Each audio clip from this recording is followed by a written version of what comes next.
Yes. All right, we are reconvening from our 5 o'clock meeting. We've been in executive session and no votes were cast and no action was taken. However, there may be some motions to follow as a result of those deliberations. Council members, Mr. Chapman, you have some motions for us? I'm sorry. All right, go ahead. Ms. Whitley, go ahead. On item A1, I would like to nominate Kelly Young to the municipal judge appointment. Second. We have a motion, we have a second. Is there any discussion? All in favor, please say aye. Aye. Any opposed? Motion carries. Next motion, please. Yes, sir. On item, Turn your mic on, please. I think it's on, but it's supposed to be. Could be. Yeah. There you go. You got it. Okay, it's on.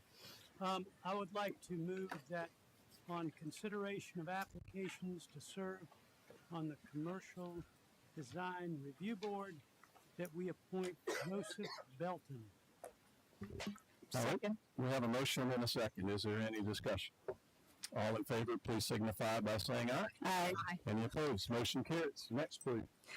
On item A3 for applications to serve on the Culture, Arts, and Pride Commission, I would like to move that we reappoint Catherine Whitaker and Bren Montero to the position, and then also appoint Nicole Seitz. We have a motion and a second. Is there any discussion? All in favor, please signify by saying aye. Aye. Any opposed? Motion carries. I would like to make a motion that on item 3A4, consideration of applications to serve on the Board of Zoning Appeals, that we reappoint Megan Finch Stevens. All right. Is there a second? Second. Any discussion? All in favor, please say aye. Aye. Any opposed? All right, the ayes have it, the motion carries. Are there any other motions resulting from our executive session? All right, if not, I will adjourn our 5 p.m. special town council meeting. We are adjourned from that.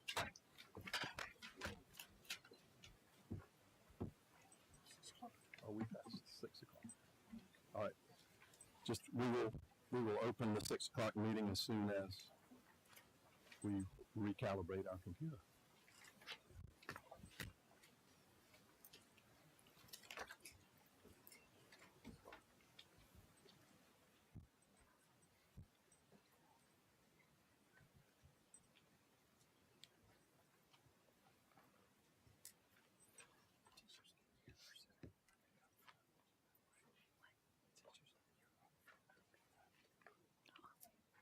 Yes, we're good. All right, staff, we're good. Council, y'all ready?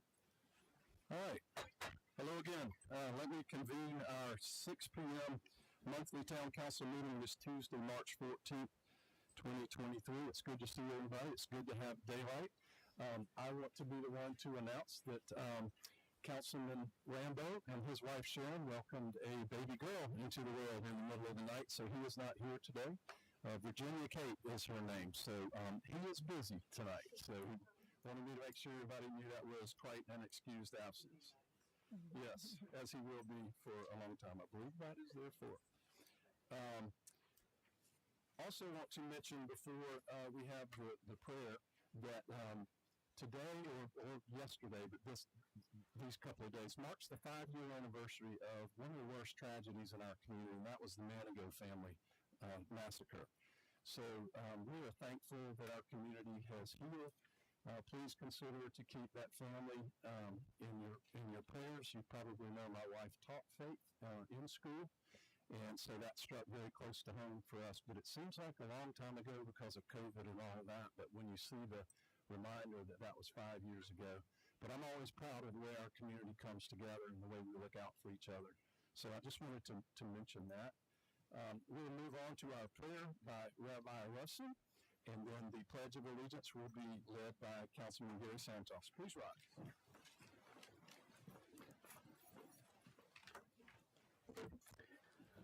Almighty God, source of all blessings, source of all governance, source of all laws, and source of all kindness, we beseech you in your abundant mercy to bestow your blessings upon all those who are gathered here today. We ask that you bless all the citizens of this great town.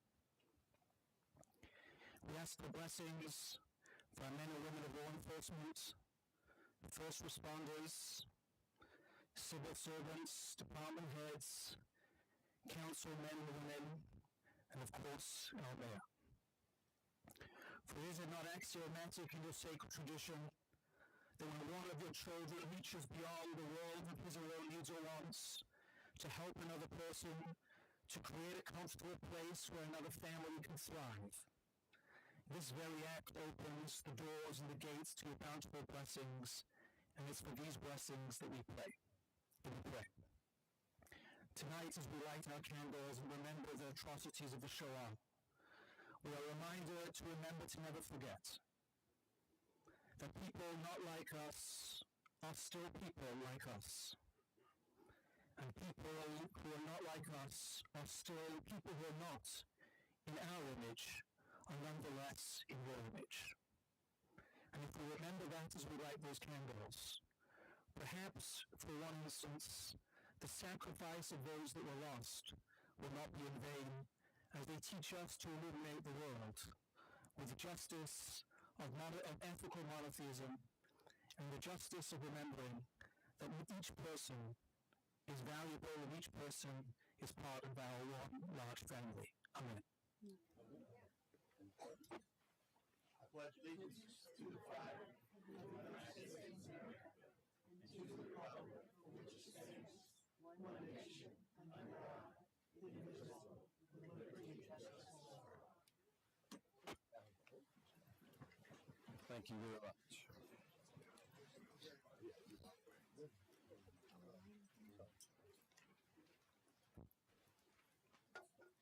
Item number 3 is approval of the agenda. Do we have a motion, please? So moved.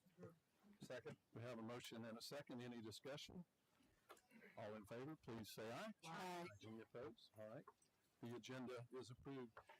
We have 1, 2, 3, 4, 5, 6 things that we're going to do tonight in awards and recognitions. The first has to do with Medal of Honor Day. Our resident recipient, Major General Livingston, is technically on his way here. He may not make it because he's coming from Hawaii, and but wanted to make it. So we're allowed to do this with recognitions, not with agenda items, but we can hold on that because he just might get here and we don't want to have already done the presentation. That's why his flag is flying. So we'll move that to the end. This will move us to item B, which is recognition of Mount Pleasant police officers. Chief.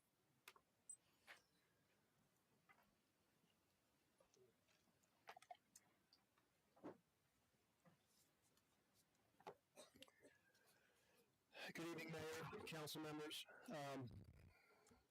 It's my pleasure to recognize 2 of our officers, and I'll tell you a little bit about the situation. You know, our traffic enforcement efforts are geared towards keeping the motoring public safe, and oftentimes that requires writing citations to gain compliance. However, it doesn't always do that. Sometimes we learn and through traffic stops that there's a better course of action, and such an incident occurred on December 2nd. PFC Anton and Shoemaker were patrolling, and we received a call about a possible reckless driver, possible intoxicated driver. They located the vehicle and stopped the vehicle. And they began speaking with Mrs. Palmer. She didn't have any indication of impairment whatsoever. However, she was having an issue controlling the vehicle and was talking about a severe headache. So the officers very correctly, very wisely chose not to issue a citation, but rather to summons EMS. That resulted in her being transported to the hospital, and then learning that she had a brain tumor, which was, she immediately went into surgery and has recovered. So I'm very proud of our officers, the way they handled this traffic stop, and Ms. Palmer has informed us that her surgeon told her without this intervention, without the actions they took that day, she would not have survived. So, Ms. Palmer, would you like to say anything? Yes. Okay. Good evening, Mayor and council members. I would like to appreciate, very deep appreciation, express my deep appreciation for 2 officers, Aiton and Shoemaker. When we pulled over on December 2nd, they encouraged me to go to hospital when I been told I had brain tumor. I had a surgery and I'm doing well. So I would like to thank to Officer Aiton, Officer Shoemaker for what they did this day on December 2nd. And thank you.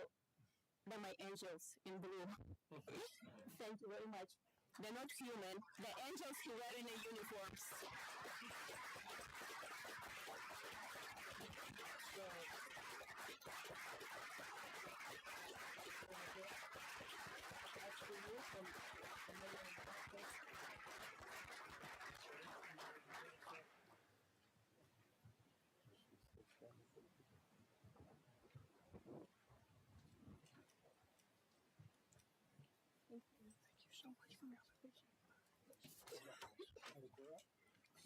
Fantastic. Thank you very much. C, recognition of Teachers of the Year. Councilman Alfano.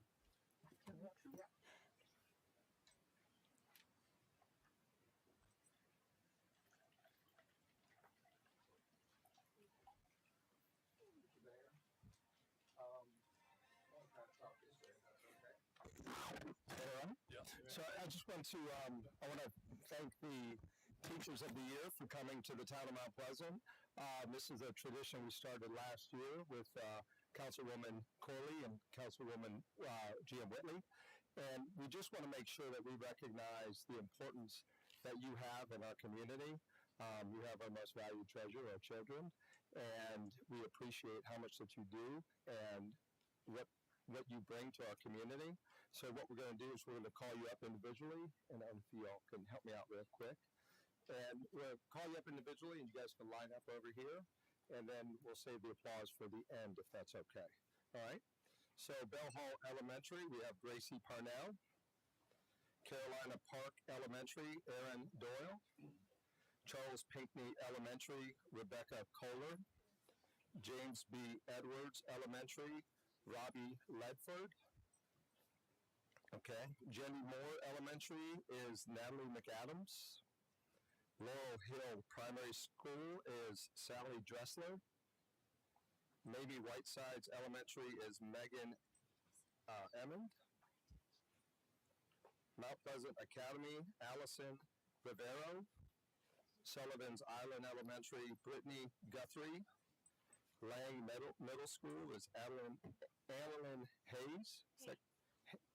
Haynes? Yes. Okay. Did I get the first name right? Annalyn. Annalyn? Okay, thank you. Thank you. I could use a little schooling myself, obviously. Thank you.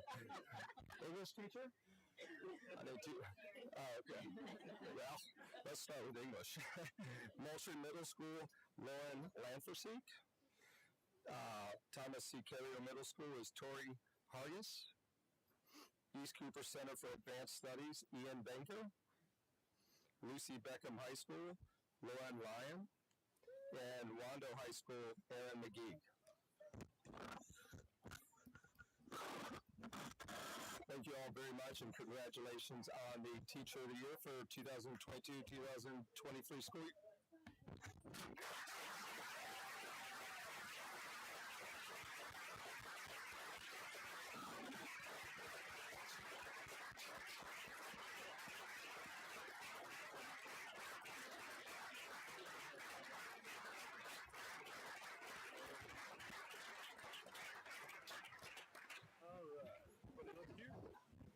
It's a lot.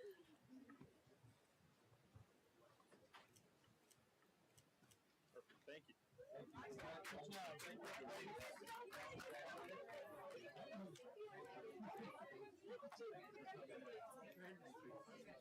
Yeah.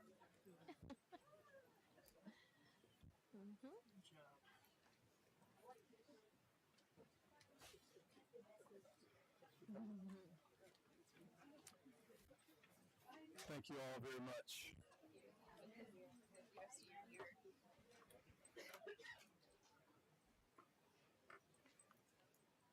We'll let them move out of the way.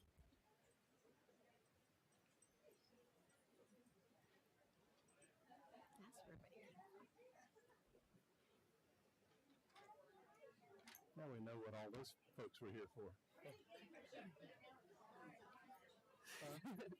A car and a all-expensive trip paid to Vegas, I think. I'm just kidding. Yeah. All right. Now we have a longevity award. Ms. Kotal. Yes, good evening, Mayor and Town Council. If I could get Ronald Hughes and his lovely wife April to join me down here.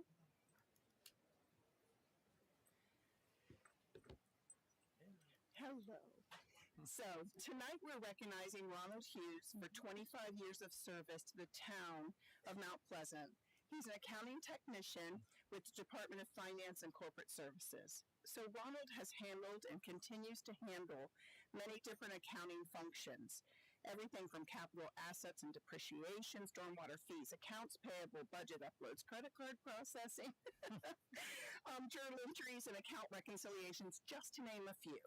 The one thing about Ronald is that he will pitch in whenever and however needed. He does so with an incredible attitude and a depth of knowledge that makes him a tremendous asset to the town of Mount Pleasant.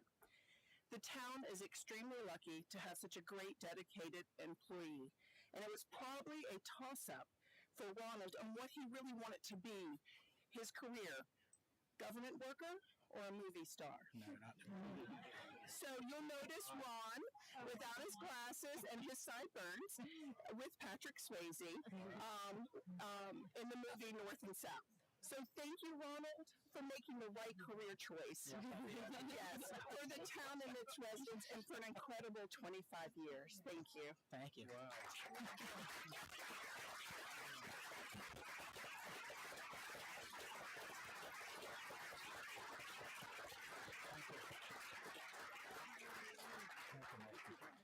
I love the picture.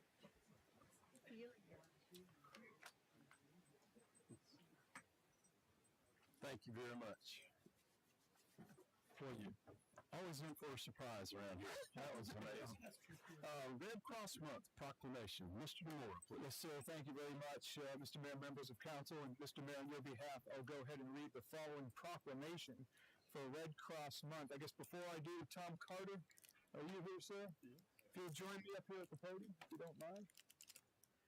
Mr. Carter's here representing the Red Cross. Thank you for being here.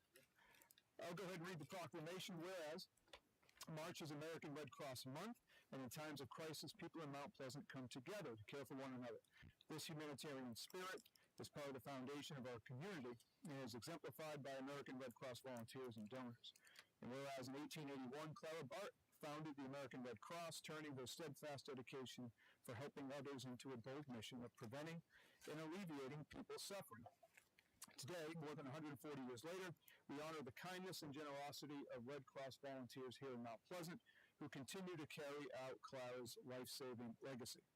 Whereas in Mount Pleasant, the contributions of local Red Cross volunteers give hope to the most vulnerable in their darkest hours. Whether it's providing emergency shelter, food, and comfort for families devastated by local disasters like home fires, tornadoes, and hurricanes, or donating essential blood for accident and burn victims, heart surgery, and organ transplant patients, and those receiving treatment for leukemia, cancer, or sickle cell disease. Or supporting service members and veterans along with their families and caregivers through the unique challenges of military life, helping to save the lives of others with first aid, CPR, and other skills, or delivering international humanitarian aid. And whereas Red Cross volunteers work to prevent and alleviate human suffering, their work is vital to strengthening our community's resilience.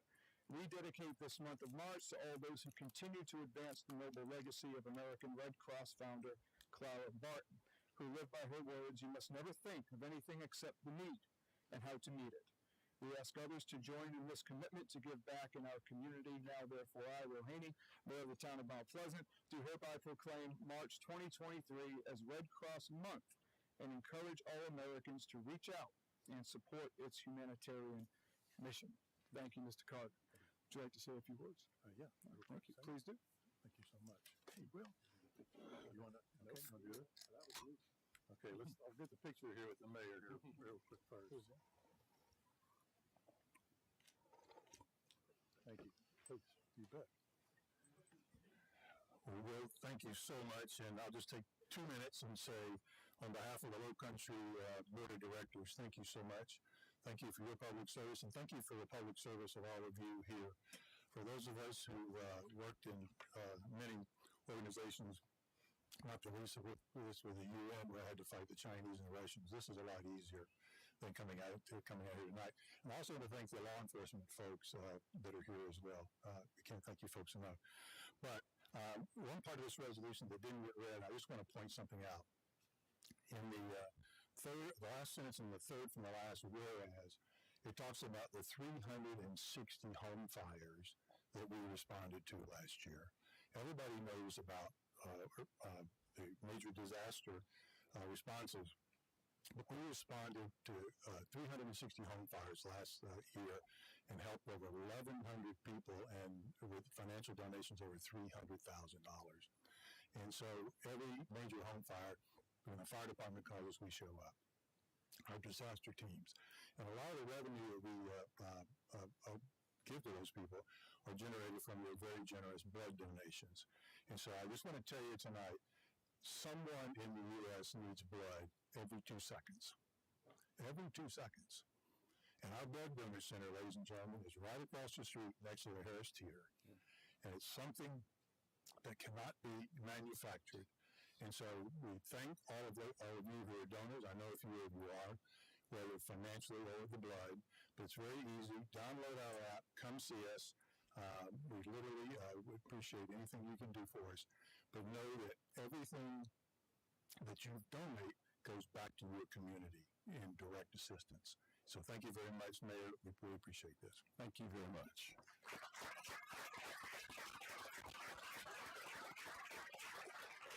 It's good to see the kind of leadership and public service we have in our community. Tom is very humble.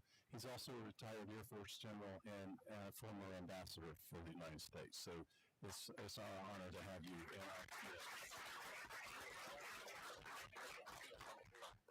Blood drive on May 4th here? Here. Blood drive on May 4th. Thank you very much. Thank you. This brings us to our days of remembrance. We have a proclamation. I'll ask Rabbi Revson. We have some other folks to please come up with me.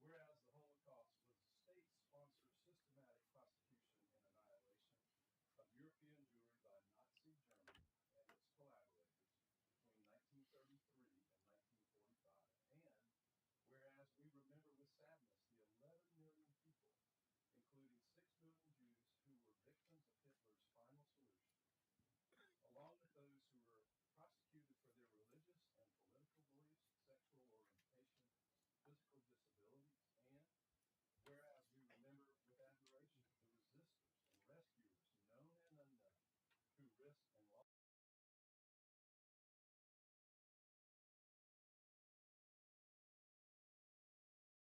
or who were freed and who lived to contribute so much to our community and to our world.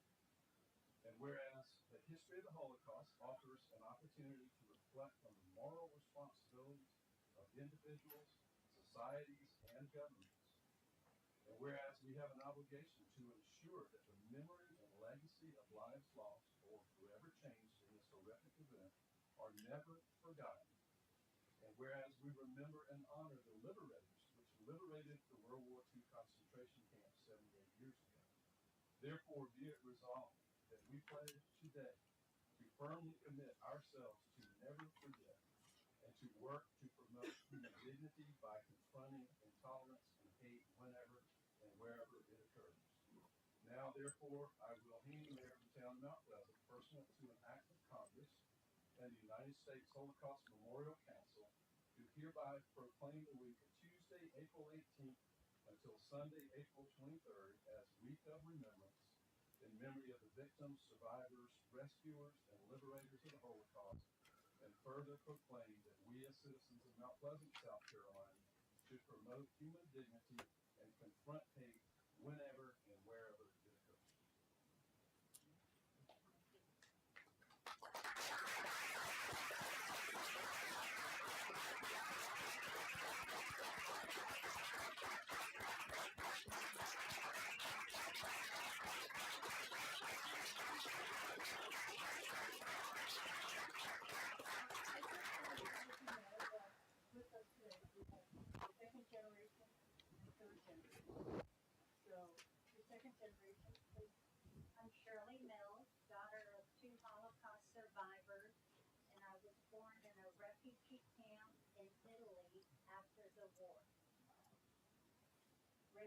Peggy.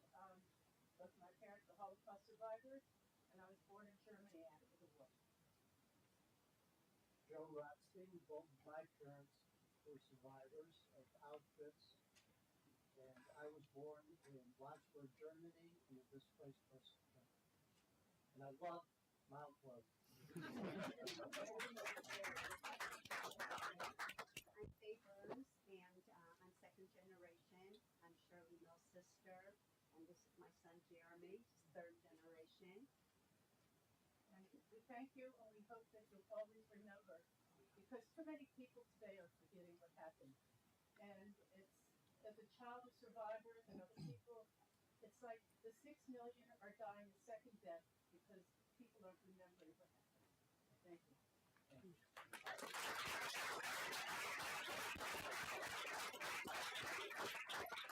I work at the Charleston Jewish Federation and closely with the Remember program, which consists of Holocaust survivors, their descendants, educators, and concerned citizens.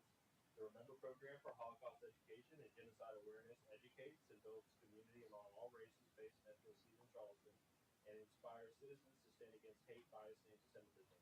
We would like to personally invite all of you to the community-wide Holocaust Remembrance program held at the Gilliard on April 23rd at 2 p.m. Thank you all for committing to Holocaust education and awareness as a community. Thank you.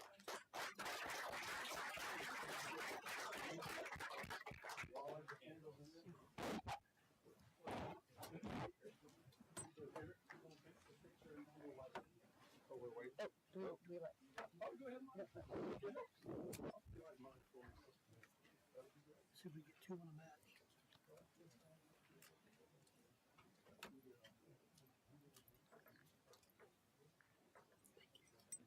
All right.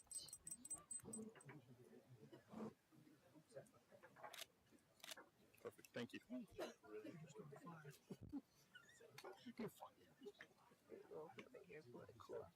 Oh, yeah, forgot one. Okay.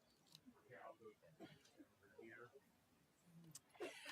Just to add on, appropriate while you're lighting your candles, I'm Rabbi Greg Cantor. I live here in Mount Pleasant. We also love Mount Pleasant, and it's because we love Mount Pleasant that we're doing this today. This is a poem from the prayer book we use called Mishkan Tefillah at KKBE in downtown Charleston. From Reflections on the Holocaust by Abraham Shlonsky. In the presence of eyes which witnessed the slaughter, which saw the oppression the heart could not bear, and as witnessed the heart that once taught compassion until the days came to pass that crushed human feeling, I have taken an oath to remember it all, to remember, not once to forget. Forget not one thing to the last generation when degradation shall cease, to the last to its ending, when the rod of instruction shall have come to conclusion. An oath not in vain passed over the night of terror. An oath no morning shall see me at flesh pots again. An oath less from this we have learned nothing. Thank you. Thank you very much. Yes. Okay, got it. Thank you very much. We'll go back up to item A, Medal of Honor Day presentation, and if I can get John Falkenberry to join me up here, please. I know it's going to kill me. Where would you like? You all know that Mount Pleasant is the home of the Medal of Honor Society. That is the organization made up by the recipients of our nation's highest honor for military valor. And we are also building, we have a museum here, and we have an effort to build a museum and leadership center here so that those characteristics that cause those acts of selflessness and greatness can be replicated and taught to others, much in the vein of what we were just talking about with remembrance. If we don't pass those on, if we don't recognize the heroes who live their lives that way, others won't know to follow them in their path. So last year, you might remember, on March 25th, which is National Medal of Honor Day, in this chamber right here, We had a huge Medal of Honor Day commemoration. We had speakers, we had music, we had flags, we had recipients and everything. Today, we have this flag here. We're approaching Medal of Honor Day on the 25th, but Saturday, the 18th, is our big day in the town of Mount Pleasant. This flag is here. We followed protocol. It's on the flagpole in anticipation of our recipient getting here, but we just got word his plane is still in the air, so he won't be here. But he has donated this flag to the town of Mount Pleasant. And we have learned through protocol that the proper way to permanently display that will be behind glass, because you can't fly the flag if the recipient is not present. So we want to do it correctly. We'll do that in that vein out there. But John is the executive director of the Chief Cooking Bottle. of the Medal of Honor Society. They have a full weekend coming up. If you just talk a little bit about that. You did a great job. Well, just a little. I haven't even gotten to the mayor, to the movie and all of that. Well, no, I'll do that for you. Thank you, Mayor. Council, thank you for allowing us the time to be here today. It is indeed, speaking on behalf of all the 65 living recipients, my honor to be here. It's also their honor to have the home in Mount Pleasant. For those of you who are interested, March 25th is National Medal of Honor Day, but I learned something at Boone Hall also. It's also National Pecan Day.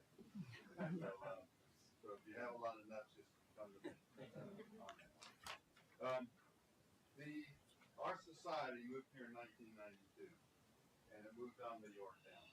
In 1999, Congress established the Medal of Honor Museum Act, which put the Medal of Honor Museum at Patriots Point on the USS Yorktown. It also established 2 sites in Riverside, California, as a memorial site, and in Indianapolis. On the 21st, there'll be a ceremony in Indianapolis. This weekend, we will have 6 of the Medal of Honor recipients here. We will also have, how many have seen the movie Devotion? Devotion, if you have not seen it, you've not read the book, I encourage you to do so. It's a story of love and passion and heroism. It's about the story of the first black naval aviator, Jesse Brown, and born in poverty in Mississippi, raised by sharecroppers, who had a bond of friendship with a gentleman named Tom Hudner, Jr. Tom Hudner was from an affluent family in the Northeast. They both found themselves in the Chosin Reservoir in late fall of 1950. Jesse Brown, his plane was fatally struck his plane. He crash landed it. They saw he was alive. Tom Hudner did something that never had been done before. He purposely crashed his plane in an effort to save his wingman, Jesse Brown. That is devotion. That is what the Medal of Honor recipients want to ensure about compassion, devotion, commitment. Those are values. So we're going to have Jesse Brown's granddaughter and grandson here on Saturday, the 18th. We'll also have Tom Hudner III and the 6 Medal of Honor recipients. We will show the movie on the Yorktown. 11 o'clock, I believe, is the time frame for that.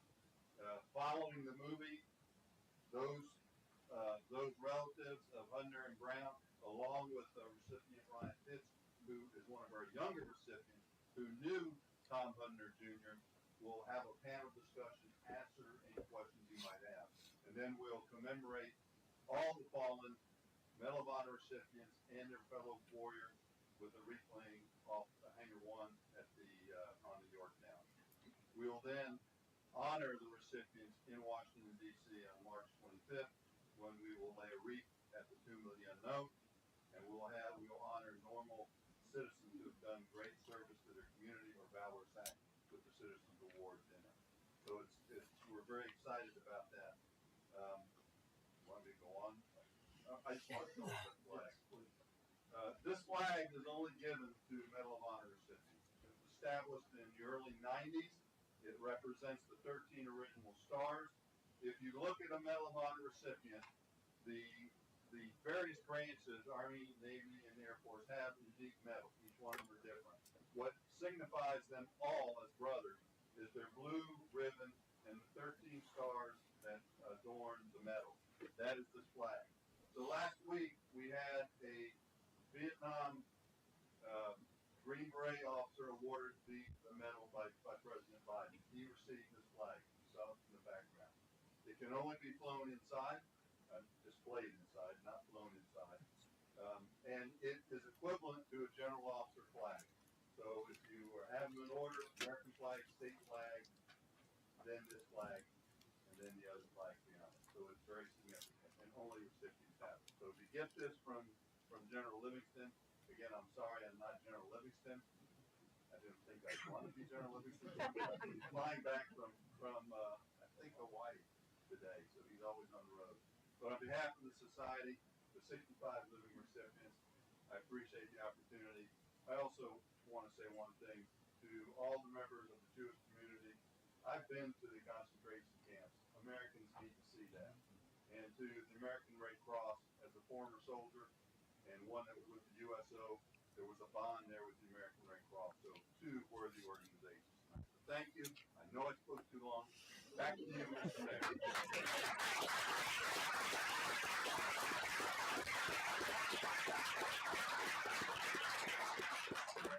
Between you, Tom Mandel, you stand where you are. These two gentlemen are leading the effort in Mount Pleasant that this town initiated with a $3 million pledge to build a permanent site for the Medal of Honor recipients and for a leadership and education center, as well as a museum. But a museum reflects the past. A leadership and education center instills values for the future. We want to make sure that we do both. Y'all are doing heroic work. You know to call on any of us anytime you need us, and you have our full support. Thank you so much.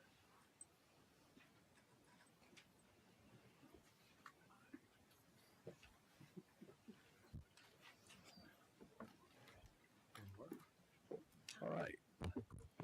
This brings us to item number 5 on our agenda, which is approval of the minutes from the February 14th meeting. Move for approval, Mayor. And the January financial statement. We have a motion to approve and a second. Is there any discussion? All in favor, please signify by saying aye. Aye. Any opposed? All right. The minutes are approved. Item 6 is public comment. When your name is called, please come forward. You have 2.5 minutes. You will hear the timer go off.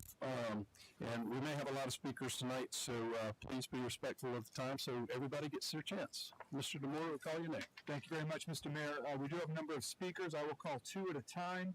First up is Troy Hopkins. After Mr. Hopkins will be Gary Davis.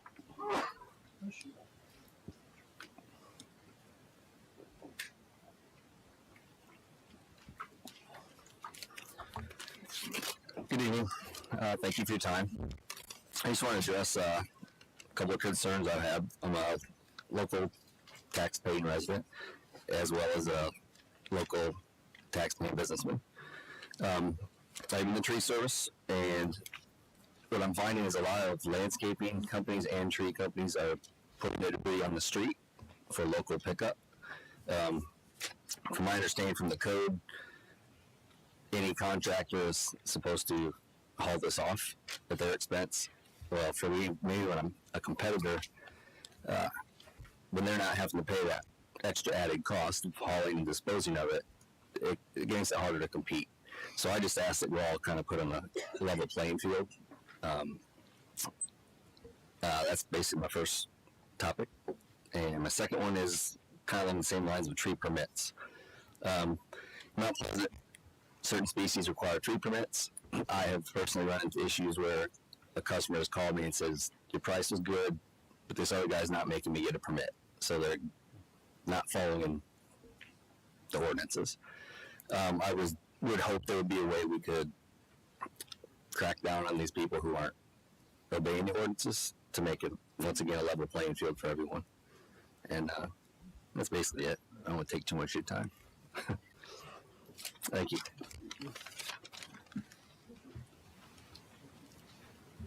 Hi, it's me again. Gary Davis, 849 Goldsboro Boulevard, Mount Pleasant. So I'm not going to repeat everything. I sort of got timed out, so I'll just kind of continue here. You know, as I listen to the agenda and see everything that goes on at the council meetings, there's a lot of very important items that come up, and a lot of discussion, and a lot of things that are just very important. The arts and the community center for the theater and so forth. That's just one of many things that's very important to the town of Mount Pleasant, and I respect that.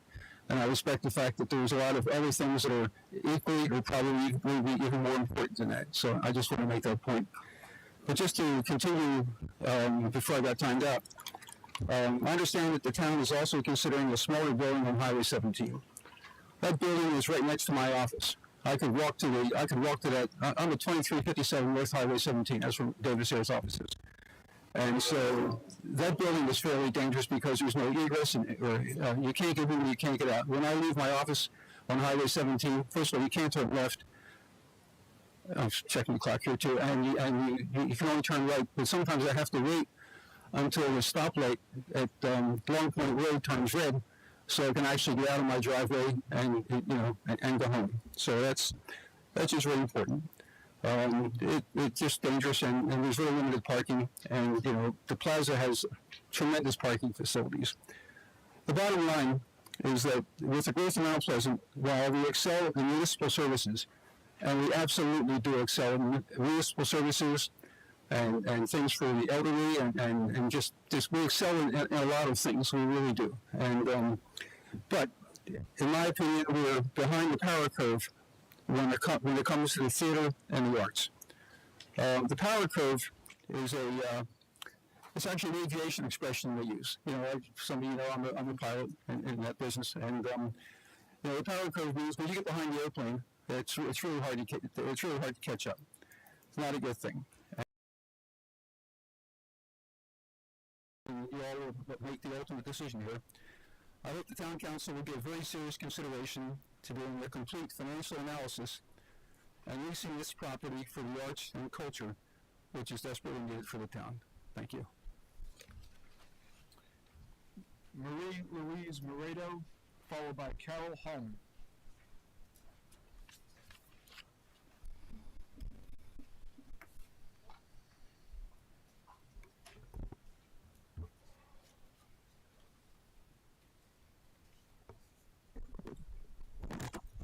Marie Louise Moreto, 1133 Liberty Court.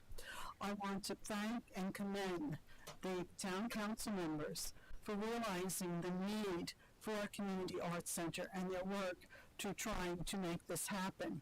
Mount Pleasant has 100,000 plus residents. It has a very active artistic community that is both underutilized and underserved. There is no art center, there is no performance space, there is no rehearsal space. We desperately need a community arts center, and as I'm sure your emails have told you, there's a tremendous interest in that. However, with the current, what currently is being provided is a lot of confusion, misunderstanding, and misinformation. So what I'm asking the town council to do is that to make an art center a reality, we need the input from the artistic community, the business community, the resident of Mount Pleasant, and our officials. And I'm asking you to really consider making the information accurate and having public input before you come to a decision. My organization, the Mount Pleasant Community Arts Center, we've looked at a number of these spaces, and after we look at a space, there are questions we ask ourselves. And if I don't want to be impertinent, but these are the questions we ask, and I hope that you will consider asking the same questions when you consider. Thank you. Thank you. And thank you for your time.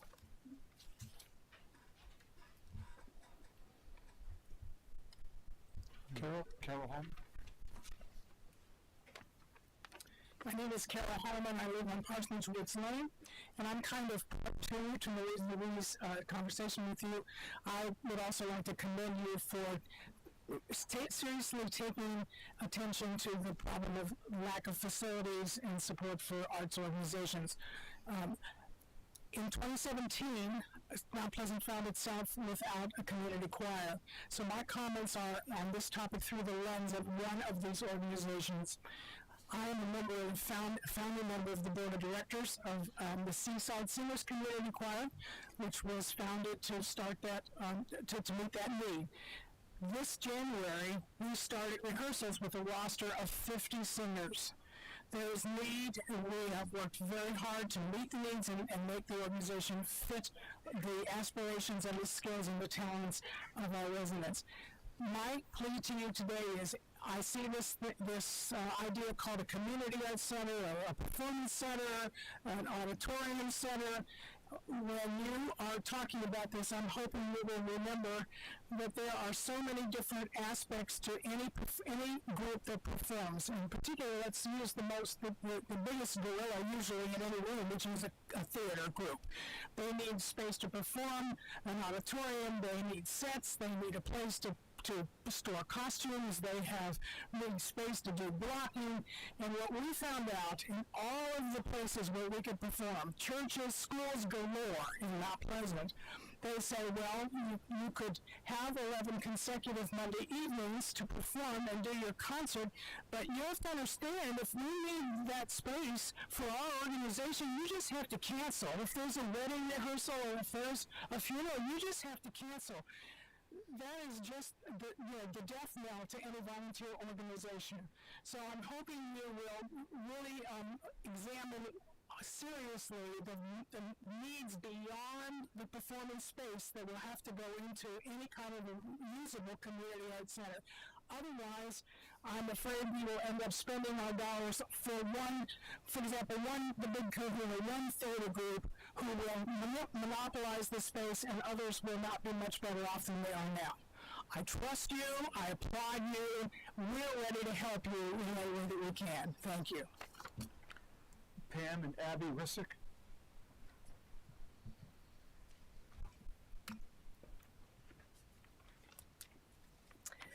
Thank you for allowing me to speak again, and I'm just going to stick to the script, as actors say, and this is for the benefit for people who weren't here for the 5 o'clock meeting. If you build it, they will come. That famous line from the movie Field of Dreams rings true for a Mount Pleasant Arts Center, which has been overdue for many years. The truth is, Mount Pleasant has been building many fields of dreams through the rec department in the form of soccer fields, baseball fields, football fields, parks, and recreational facilities for years. And with the millions and millions of dollars spent on those things, the people of Mount Pleasant have come to use and enjoy them. But what about the tens of thousands of people in Mount Pleasant like me who love the arts? What about a space to house and showcase the talented artists of Mount Pleasant? The same will be true of an arts center if done properly. A place where the community can gather to see and celebrate theater, music, art, and dance. But this will only happen if the town chooses an appropriate space for this type of center. It is my understanding that 2 spaces are being considered, a smaller 4,000 square foot space previously occupied by Heatworks on Highway 17 North, and the 9,000 square foot Pivotal Fitness space on Johnny Dodds Boulevard. The smaller space would not accommodate a stage with seating. Parking is limited, and it's difficult to access off the busy highway. Not to mention no left turn coming out of the parking lot. There are no restaurants or neighborhoods nearby. It's also in an unincorporated part of Mount Pleasant. The old Pivotal Fitness space, on the other hand, is the only choice that makes sense. It's large enough for a stage, a prop shop, seating for up to 200, plus 2 flex rooms for other arts uses. There's plenty of free parking. It's easily accessible. There are many neighborhoods nearby where people could just walk or ride bikes to the center. There are lots of nearby restaurants that would benefit as well. This is the perfect space for what the people of Mount Pleasant want and need, and it would be a huge mistake not to acquire it. The town would also benefit financially from a larger space that could be rented to outside groups. Why would the taxpayers want to limit the income an art space could generate by choosing a smaller space? The right decision for the taxpayers and the arts lovers of Mount Pleasant is to choose the larger space. If you choose it, they will come.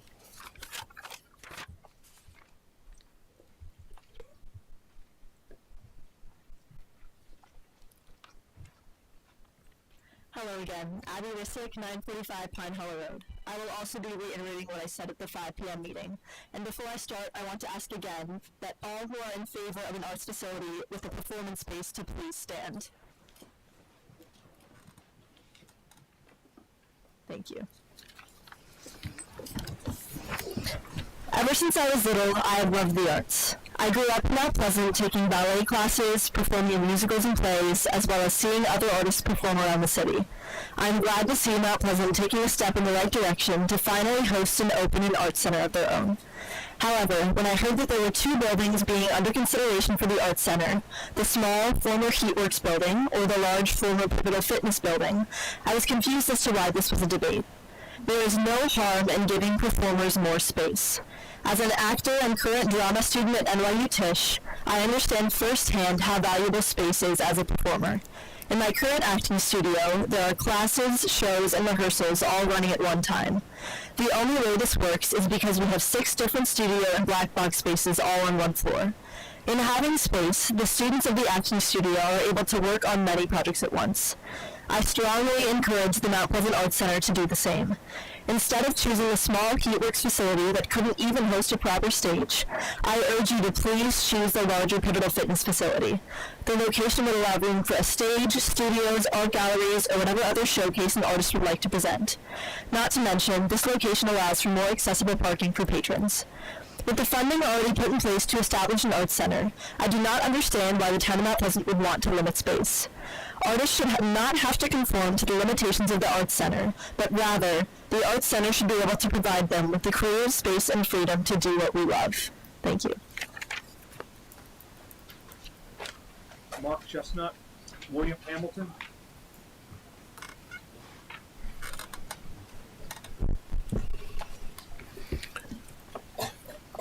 Mr. Mayor and Council, thank you again for the opportunity to speak again. I'm not going to repeat exactly what I spoke about earlier. I'm going to highlight one element of what I spoke about. I have not personally been involved with which venue is the right venue, but 8 years of volunteering with a venue gives me an opinion on that. The main point I'd like to reiterate from my earlier discussion is the sort of community fabric and pride of place that I've seen a well-managed venue create. Mount Pleasant doesn't have that, and I think Mount Pleasant would benefit from such an endeavor, and I applaud you for being willing to entertain funding and supporting a performing arts venue. As to the question of one location versus another, as I said, I have not been involved in that, but 8 years of volunteering, building sets, helping supporting a venue both with money and with hours of labor, not only the performances but the venue as a venue for multiple arts organizations. I would echo what I've heard, which is we need plenty of space, we need flexible space. Having watched multiple performances practice and perform over the years, I just would like to second the motion that a facility that gives that kind of flexibility, both in equipment, size, and the various things needed to support the performing arts, I'd strongly recommend you consider that. So thank you again for the opportunity to speak to you, and thank you for your service. I've given you a very detailed 800-word essay on the public transit implications of the location and down to the weeds of the level that only you and I are used to now. And I appreciate the fact that y'all now take these details seriously. The location near Aldi's is the location that makes sense in terms of transit. Every transit trip eliminates 2 to 4 car trips. It allows the disabled, the elderly, and young people to get there without begging for a ride.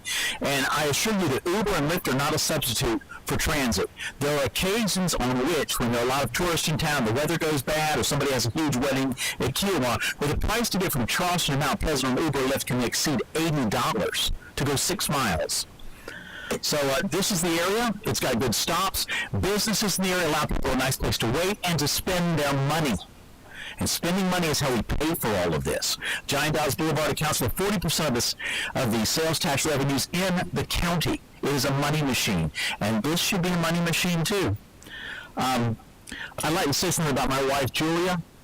She ran INSMO in ION for 11 years. We had a chorus, we had an orchestra, with split string group, a woodwinds group, and a brass group.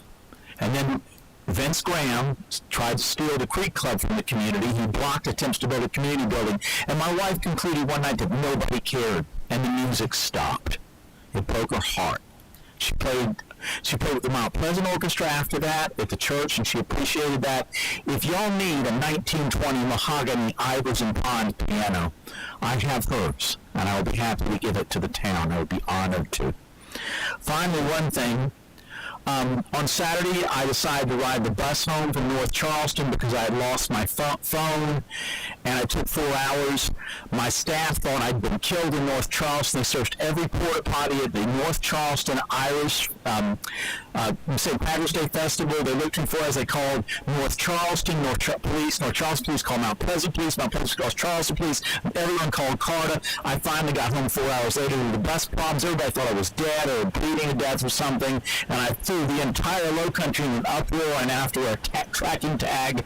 But I would like to thank everybody that went looking for me Saturday. I really was okay wandering around the dark waiting on buses, but it was nice to know that 3 cities cared about me. Thank you. And I hope you care about the arts. Katie Zimmerman, Thomas Donaldson.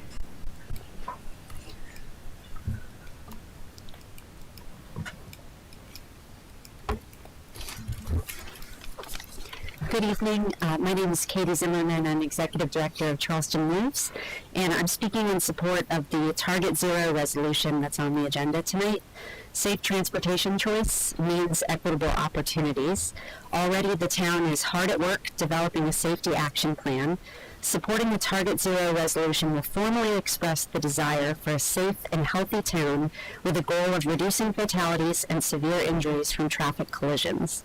There are other benefits to endorsing connected and equitable transportation infrastructure, including better access to affordable food, healthcare and housing, as well as job security for citizens, an improved local economy, opportunities for civic engagement, cleaner air and water and climate change mitigation, improved public health, and reduced traffic congestion. Our region is one of the deadliest in the nation for vulnerable road users, with disproportionate impacts to senior citizens and Black communities. By supporting a Target Zero resolution, you support a data-oriented process for improved infrastructure, prioritizing safety for all users, and I thank you for considering it and hopefully voting in support. Thank you.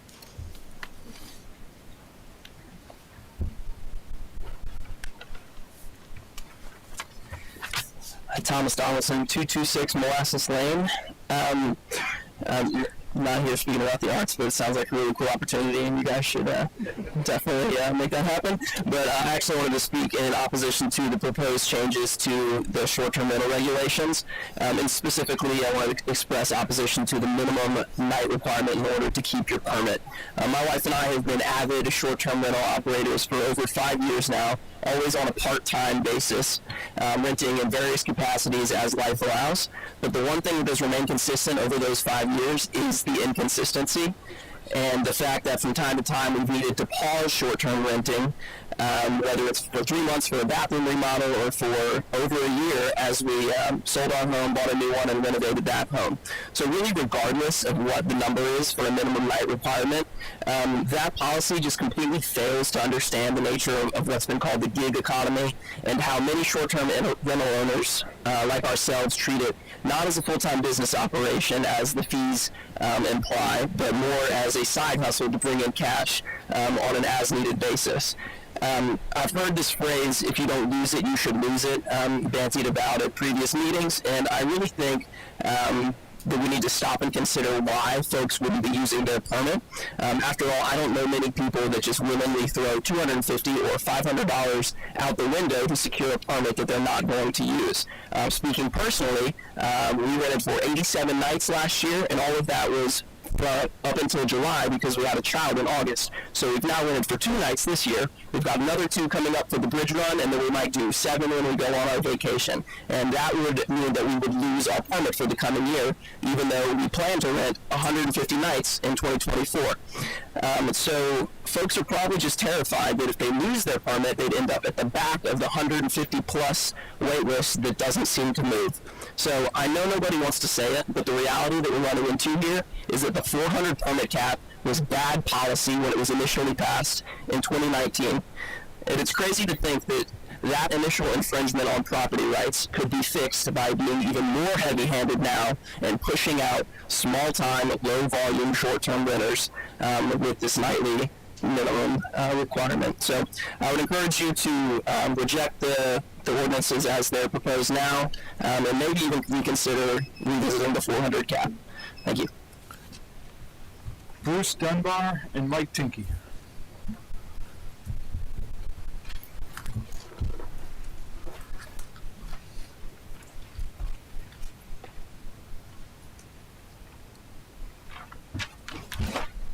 Mr. Dunbar? Okay, Mr. Tinky, you're next. Good evening. Mike Tinky, 208 Benning Street. I'd like to ask you to vote yes on the recommendations of the March 6th Police Judicial Legal Committee meeting. They were well done and was unanimously recommended. I'd also like to thank you for working collaboratively with the business community and the residential community, with staff, with the police department and others to come up with a fact-based approach, but also one that took into account both sides and all sides of the issue, and I think this is what you have in front of us. I'd like to ask you to do something positive for the business community in the sense of adding recommendations for residential, adding recommendations for noise deafening devices and other remedies for commercial properties which adjoin residential properties, provide them the opportunity when they're warned or fined to have 30 days to remedy that, and if they remedy that, that money goes to fixing the problem, so it incentivizes them.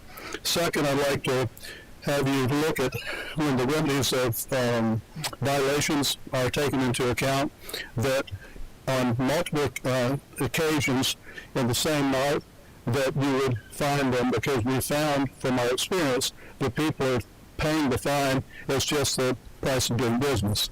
But if there are multiple infractions and citations in the same night, that would make a difference. And also if there are continued offenders, that there could be administrative stop work order and other things that are already in the code.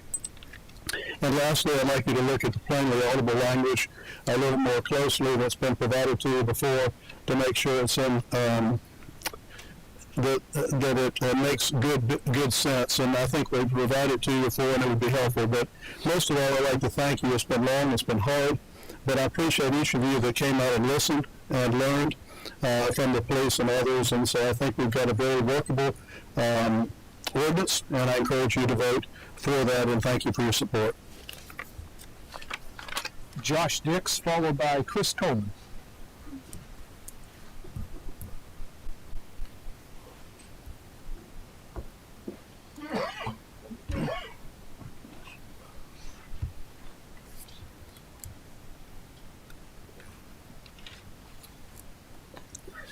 Josh Dix, I'm the Government Affairs Director for the Charleston Trident Association of Realtors, and I'm here tonight to speak in opposition of the final reading for the multifamily moratorium.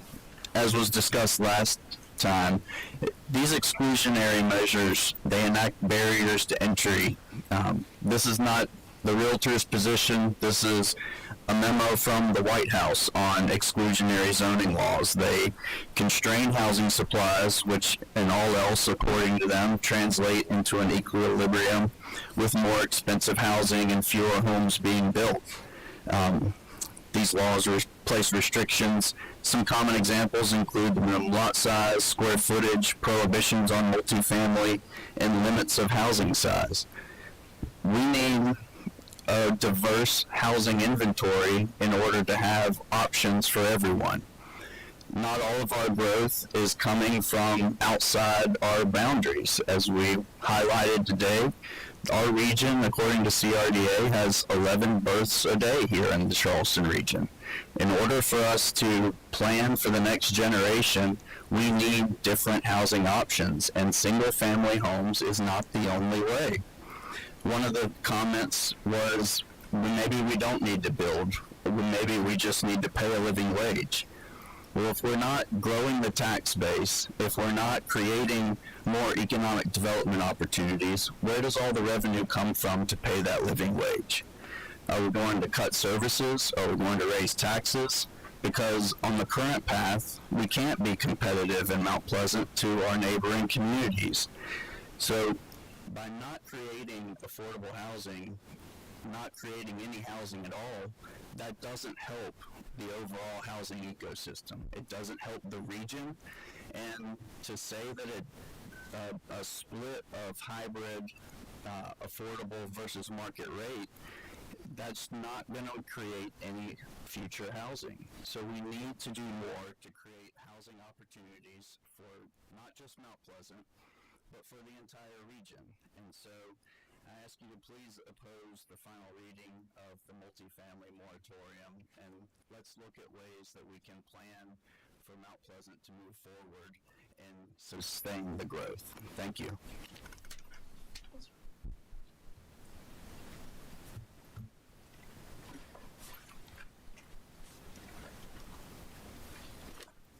Good evening, fellow council members. Chris Coleman, 118 Pitt Street. I'm back. First, I wanted to comment that if you click on the link in the agenda, what you get is an October version of the noise ordinance. So I have no idea what you're actually voting on or exactly what I could comment on. I don't know. I can't see it. So let's talk about what some of the issues are that are in that and in some of the community issues.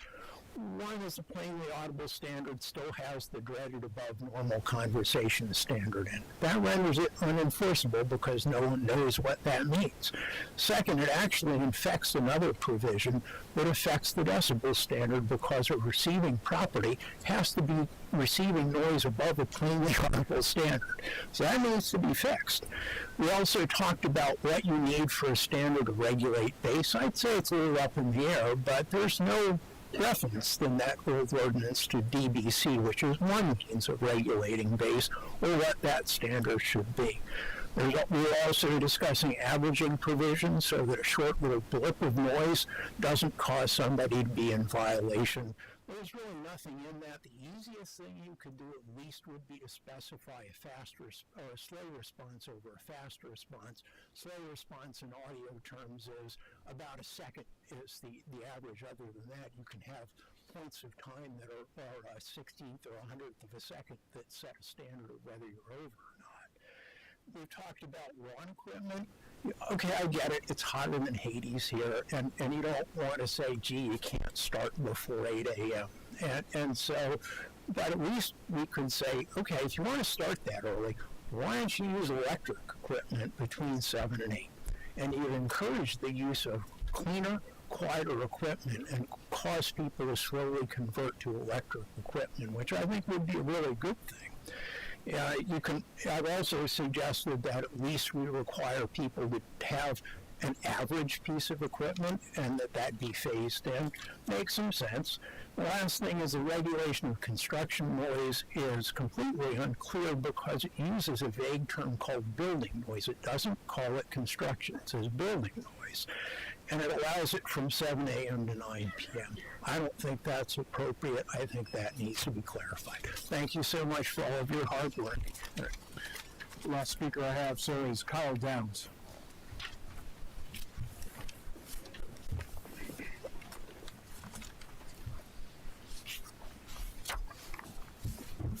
How's it going? My name is Kyle Downs. I live at 7th Street Extension in Bay Club Sea Lofts. I'm here, like many other people, to advocate for the art space. I am somebody who's grown up in the arts, studied the arts all my life. I moved to Mount Pleasant about 7 years ago, and I would love to see a theater, multi-use, community-sponsored art space. I think that kind of what you've heard at the 5 o'clock meeting and at this meeting, and the advocacy for the larger space only makes sense, especially when we're talking about getting places like choirs to have adequate time and spacing. I think it's really important to look at the transit ramifications and making sure that everybody has access to it, especially the elderly and young family members of our community. So I just would encourage you to move that along, and thank you for all the work that you've done so far to do it, but especially towards that larger space. Thanks so much. That was all that signed up? Yes, sir. Is there anyone who did not get to sign up who still wants to speak? All right, if not, thank you very much. Appreciate everyone being very respectful of the time limit. That will conclude public comment. This moves us to agenda item number 7, which is consent agenda items. Do we have a motion, please? Motion to approve. Second. We have a motion to approve and a second. Is there any discussion? All in favor, please signify by saying aye. Aye. All right, any opposed? Motion is approved. Final reading of consent agenda item A. Okay. This moves us to item 8, planning. Item A, new business, and please let the record show that Councilmember Icofano has recused himself. Thank you very much. Thank you, Mayor. We have one new business item before you tonight, and it is short-term rentals. Hopefully this is going to be the last time you have a first reading on short-term rentals for a while, I'm confident. This is proposed are 6 changes, and they do come to you with unanimous recommendation for approval from the Commission and from our Planning Committee. These are the 6 items, and some of these were brought to you and brought to the committee after conversations with STRAM, which is the local advocacy group, some things that they wanted to see, and there's some things that staff wanted to see, and that legal worked on as well. So first of all was a transfer of permit to an immediate family member, enhanced parking requirements, minimum rental requirements, increased fees. That came straight from committee. Limit on short-term rental permits, that also came from committee, and then the implementation of civil penalties in addition to our criminal.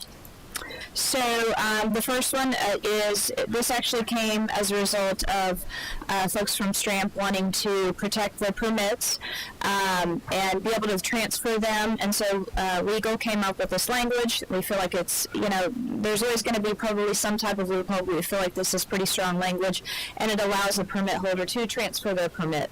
One thing that came out of commission and committee that we've added to this is because we require certain documents in the case of a transfer permit, there would be a permit fee for legal to review it, staff to review it, for $100. So that was the one change that comes to you from committee with that one. And at least one additional off-street parking. We really get very few complaints about our short-term rental operators. The few we do are a few problem ones, and it's the same ones, and it's typically about parking. So this is really about increasing the communication that a short-term rental permit operator has with the folks that are renting from them. Next is proof of rental requirement. Last year we had 40, the cap is important. It does make it very important that people want, there's 200 people on the waiting list, so a lot of people want a permit and they're not going to get one. However, we have 45 people last year that have a permit, never used it. Just didn't do anything with it. We feel like this is fair. This came out of committee and with commission support. 24 nights a year minimum and 4 separate bookings. That's 1 weekend a month. We feel like this is important to have, and if we had had it last year, we would have, right now, due to the fact that we didn't have a minimum, we had to reissue permits to those 45 that never used them. If we had this in place, we could have brought that down to 370, and then we could have brought 30 people off the wait list. So we think it's important, and we do think it's reasonable. This next one is an increase in permit fee that came straight from committee. If you rent out your entire house or your accessory dwelling unit, instead of $250, there would be a $500 permit fee. And it would remain, if you live on site, so if you live in your house and you rent out a bedroom up to 6 bedrooms, it remains at $250. Next is to limit the number of permits that one permit holder can have. Right now we probably have about 40 to 50 of our permit holders own multiples. That could be 5, 6, 7 permits. This would not change those that already have multiple permits, but moving forward, a permit holder would get no more than 2 short-term rental permits. And last is a civil penalty. This is really to go after those folks who are operating illegally and to have a little bit more teeth when we go after them. And so legal did put forth this language, and it would be $1,000 in the form of civil penalties for each offense. And those are the 6 proposed changes before you tonight. Again, the Planning Commission recommended approval of everything, and they did recommend to include the transfer fee. They recommended 50 to 100, and then the Planning Committee recommended that transfer fee be 100. And I'm happy to answer any questions you have. Move to approve. Second. And should that be as amended? No, so this is first reading. First reading. And so any amendments would take place. So those were put in other words, the reading we The saw ordinance is what will be passed. Yes, sir. Yes, sir. Just wanted to be clear. Yes. Thank And you. it includes this transfer fee. Yes, ma'am. Okay. Got it. We have a motion, had a second. Yes, sir. Council. I do have a question. Yes. My question's about the 24-night minimum. Is there any provision for an appeal or extenuating circumstances? I mean, if you've had some kind of medical emergency where you can't reach your property, is there a way for the permit holder to address that? Yeah, any issue with the ordinance can be appealed to the Board of Zoning Appeals. That's one avenue. And Jane is very reasonable. She deals with our short-term rental permit holders day in and day out. We know in one instance there was maybe a fire or house renovation. So, we understand that life circumstances. This is to address the folks that are just sitting on it for year after year after year and not using it. Thank you. Thank you. Any other questions? All right, the motion is to approve. It has been seconded. All of those in favor, please signify by saying aye. Aye. Any opposed? Motion passes unanimous. First reading, ordinance number 23010. Item B is old business. I have a question. Yes.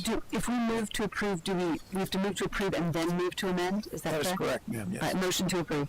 Second. Motion to approve and a second. We would like to move to amend to reduce the moratorium to 1 year. Second. Ma'am, is that up to 1 year or 1 year? 1 year. Which would be 1 year from today. Yes, ma'am. Yes, sir. Because this is second reading. Yes. That is correct. Okay, 1 year from today. Yes. All right. Did I hear a second? Yes, sir. Okay. So we have a motion and a second. This would amend it to 1 year.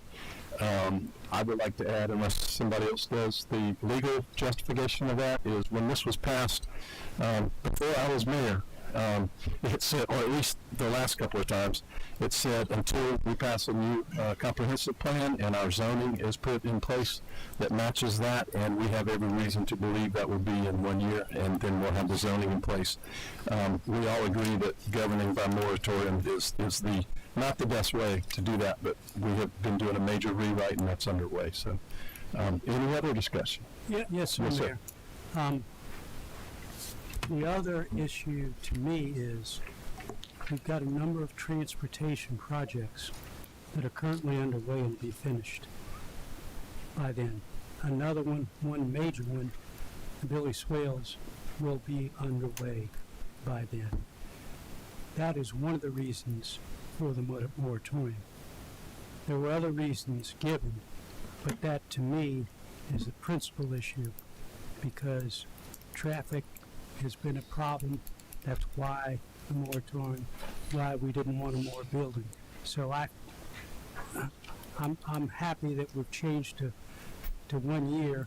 I'm not sure I'm going to vote for a moratorium anyway, but I'm so glad that we moved it to 1 year instead of 2. Okay.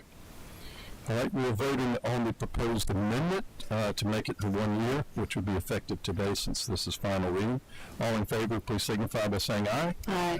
Any opposed? All right. The amendment passes unanimously. Is there any further discussion on the ordinance as amended? All in favor, please signify by saying aye. Aye. Any opposed? All right. Motion passes. Final reading, ordinance number 23009. This moves us to item 9, committee action items. There are no committee action items. Item number 10 is council business. This is new business, and first is to adopt a resolution establishing a Target Zero policy in order to achieve a reduction in traffic deaths and severe injuries. Move for approval. Second. I have a motion to approve and a second.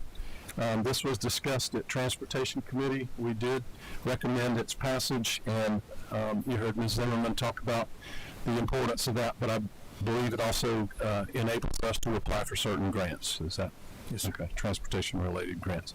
Any further discussion? All in favor of the motion to approve, please signify by saying aye. Aye. Any opposed? Motion passes. Resolution 23031. Number 2 is adoption of a resolution to approve amendment of the agreement for development for Joint County Industrial Park by and between Charleston County, South Carolina, Colleton County, South Carolina, so as to include additional property in the town of Mount Pleasant as part of the Joint County Industrial Park. I believe this was at Economic Development. Yes, sir. If y'all would like to expound on that a little bit, maybe a motion first? Go ahead. No. You're the committee chair. Motion. Yeah. Second. All right, we have a motion, we have a second. All right. This is a resolution to approve amendment of the agreement for development of Joint County Industrial Park by and between Charleston County, South Carolina, and Colleton County, South Carolina, so as to include additional property in the town of Mount Pleasant as part of the Joint County Industrial Park. Okay, thank you. And Mayor, if I could just add where this is adjacent to 526 in an area near the State Ports Authority. During our committee meeting, I specifically asked if the property owner had been advised of the updated plan by South Carolina DOT for direct access to the State Ports Authority from 526, and I'm not sure if that has been done, but I'd like to know that. Mr. Chapman, I've spoken to our existing industry counterpart at the county. I don't know if DOT's informed them, but we're going to talk to the property owner together and let them know what's going on. Okay, thank you. That's important to me because with knowledge of where that latest revision is, it appears to be very close to this property. And so there may be a need to delay this a month to make sure that that property owner understands. I'm all for doing it, but I don't want to have any impact on this property owner without his knowledge that there is a potential. I can't remember the date, but there was a date certain in March where they were going to come back with a public presentation about their update. So until we know that, I know I seconded the motion and participated in the discussion committee, but I'd like to make an amendment to the original motion that we defer for 1 month until we find out the property owner has been advised. All right, that's a motion. Is there a second? Yes, sir. So there's a current motion to approve in a second. Those would have to be withdrawn prior to entertaining this motion. Do we have a withdrawal of the primary motion? I think I have a question first. Okay. I'm just wondering, I know that this property might be impacted, but how would this affect this being in the county industrial park? I mean, how would that affect? It wouldn't. If DOT, affect anything. So if DOT took this property, it would become DOT's property and it would no longer be in an industrial park. So they receive the benefits of being a multi-county park until that property, that TMS number, no longer belonged to them as a commercial entity, or DOT took it, or anything like that. So it wouldn't necessarily affect the multi-county park position at all. But I do understand Mr. Chapman's need to inform these folks. And I've spoken to DOT about trying to let every property owner, commercial property, know what's going on. A couple of months ago, I didn't get the sense they were quite ready for that, but I do understand. You done? Mm-hmm. Oh, thank you. Thank you, man. Are they there already in that property? They are there. This is this is just an extension. It's expansion, actually. We're adding 32 jobs, a little bit of capital outlay, and personal equipment. Right, so we're not. If we pass this isn't like, hey, we're asking you to come over here, and oh, by the way, a freeway may be coming, an entrance ramp may be coming. They're already there, so we're just there. That's right. Expanding there. So yeah, it doesn't matter here nor there.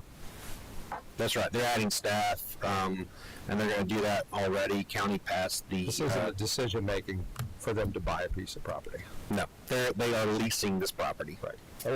Or to sign a lease. Sorry. Right. So they're already there. So.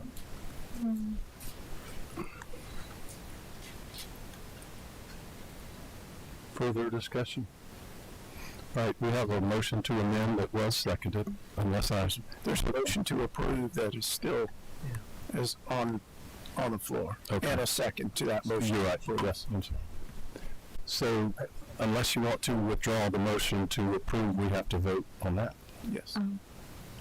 I'd rather just vote on my motion. Okay.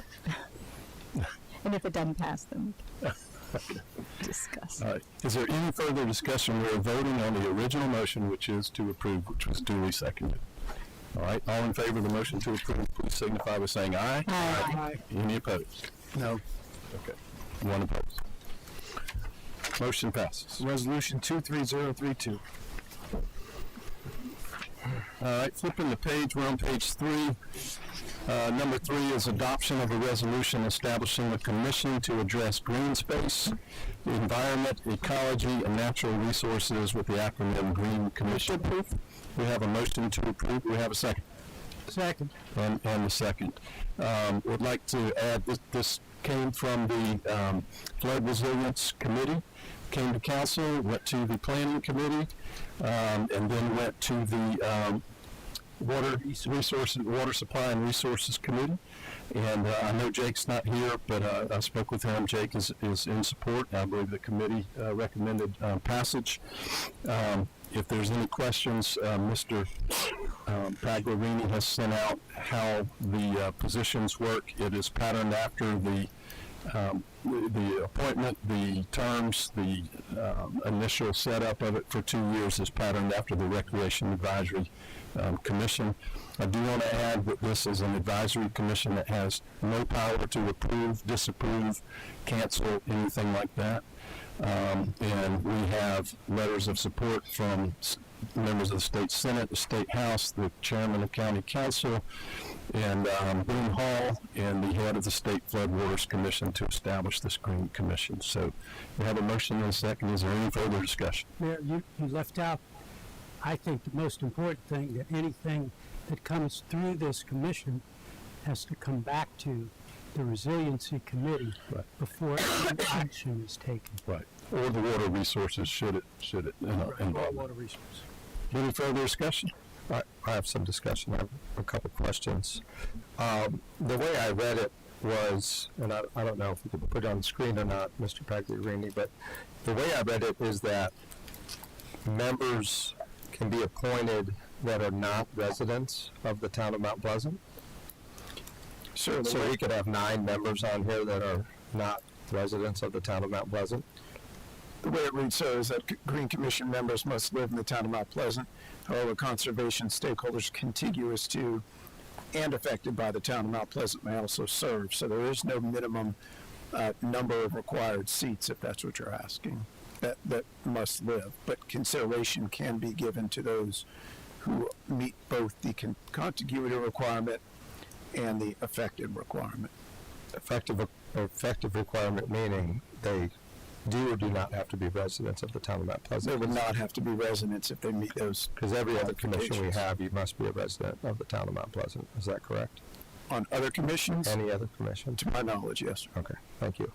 And then we do not have, I do want to state thank you for all of your work, by the way. I'm in support of the Green Commission, and I have seen all the letters and emails coming in, so I truly recognize that. But I do want to make sure that...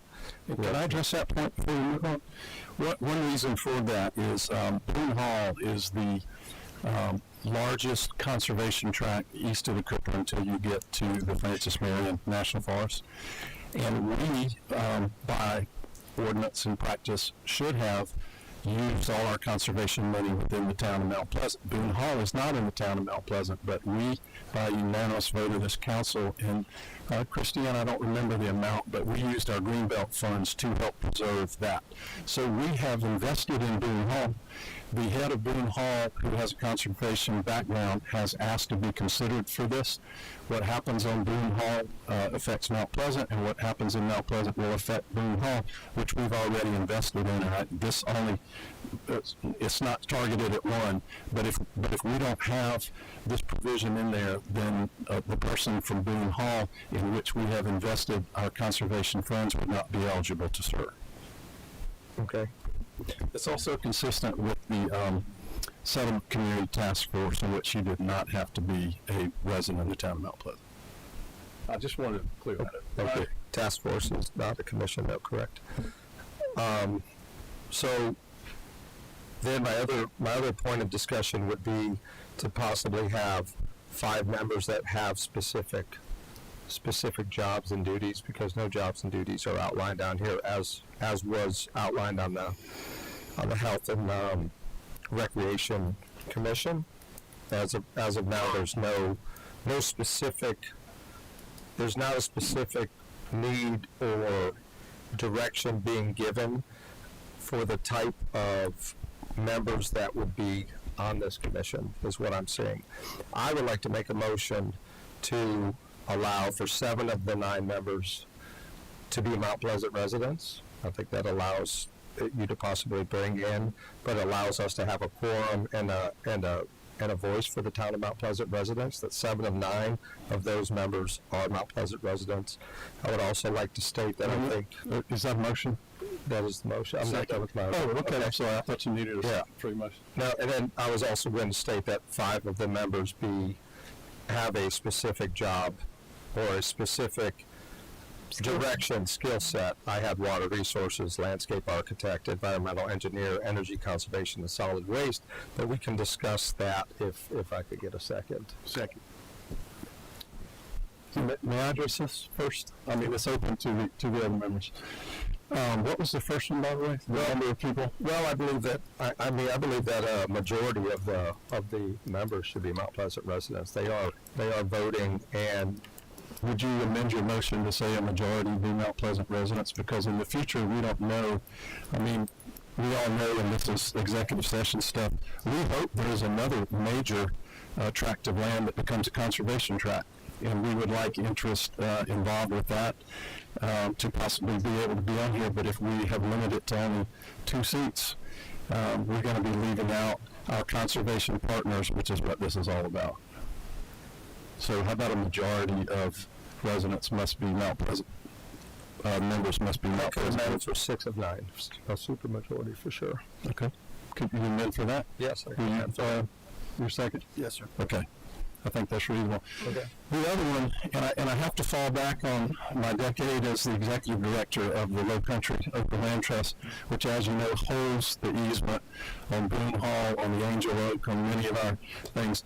The way the Ace Basin, which is a national model, the way the Seaweed to Santee Task Force, all of those work, is that people from Ducks Unlimited, the Nature Conservancy, the Trust for Public Land, the Low Country Land Trust, and there used to be the East Cooper Land Trust, which has been molded into that. You have conservation leaders making conservation happen that don't fit into a category. It's not like sports where you are a coach of lacrosse or soccer or whatever. One of the 2 of the most effective people in conservation in this whole Low Country that helped make the Ace Basin happen are Charles Lane and Noel Thorne. And Charles Lane is in real estate, and Noel Thorne used to own Park West and was a developer. So you could not find a slot for people like that because it's not their background. I mean, one was a CPA. So as a CPA, he helped the conservation easements happen like Boone Hall, not that he did that one. The conservation community, the professionals that do this, don't divide it up into things like that. We may have board members from Low Country Land Trust. I know one from here who's already done that. Board members from the Coastal Conservation League, who, by the way, the new head of the Coastal Conservation League is a Mount Pleasant native, Faith Rivers James. She is a real estate lawyer. She does not have conservation designations, and they chose her as the head of that. If we start doing silos like this, we're going to have positions that aren't filled, we're going to have conservation leaders who don't qualify, and I think it would be the biggest mistake we ever made if we try to do that with silos. We will see by the applications what background and what experience people have, but you can't compare it to sports that have a specific game and a specific set of rules. So I would strongly oppose that. If you break those into two different motions, I could support the first one. I can't support that last one. I believe I'm the only person up here that has ever worked as a professional in conservation, and that would be a disaster. I guess, you know, I guess what I was looking for, and I don't know if anybody else is, but I was looking for a little bit more direction in the fact of, I would like to know that there is a member that has been appointed that is dedicating themselves to, say, water resources, stormwater, coastal, and possibly a coastal engineer. Somebody that I know can answer questions and be promoting swales within the town of Mount Pleasant. Some kind of direction from at least 5 of the members of the commission that really, really, really are pushing the commission forward instead of just ending up with 9 I don't know how to say it the right way, like kind of average Joes, I guess, if you will. I don't mean to say that because I support the citizens, but just some style of background that can push the commission. And I was saying 5 members out of the 9 that just really, really, who's going to? What if you don't have applicants that fit those silos? Well, but if we have somebody that knows that they're concentrating on energy conservation, if we have somebody that we know that is concentrating on, say, solid waste, if we have somebody that we know that their job is to concentrate on water resources, stormwater, you know, understanding the direction of which way they're supposed to be headed. Like, hey, you might not have all the experience, but we want you to concentrate on stormwater. We want you to be active with stormwater. And just this helps set the tone at which there's at least 5 positions in here that have guidance.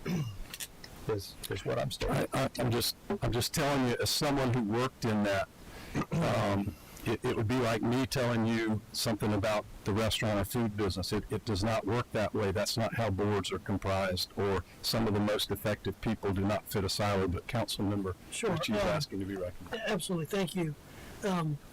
My question is, like with any commission, you're going to get your applications, we're going to review them, and then we as elected body will select, correct? Yes. That's what I'm understanding. So I think just by the nature and the title of this commission, hopefully we're going to get what you're looking for. It's like find those type of folks will put their applications in. And then we may get that from Joe Citizen or somebody who truly cares about, you know, the environment and these different topics here.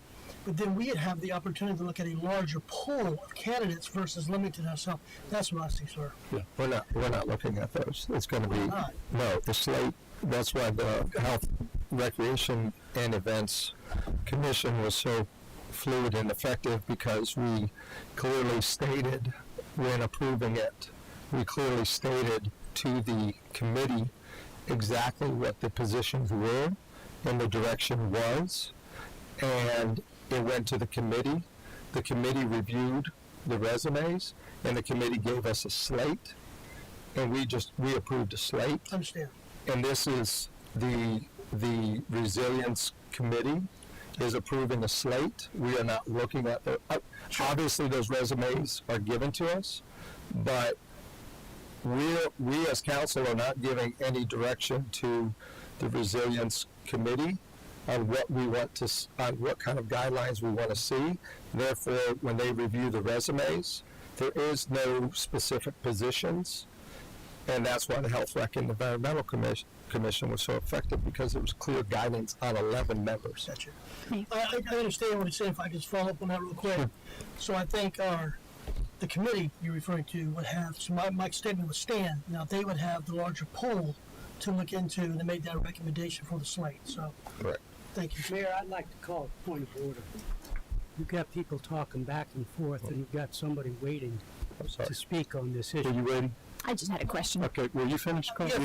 Yes, ma'am. Mayor, I guess this question's for you, since I think we do have an expert on this topic on this board, but do the other commissions also, like is it Charleston has one, the Resiliency Commission, and is it IOP?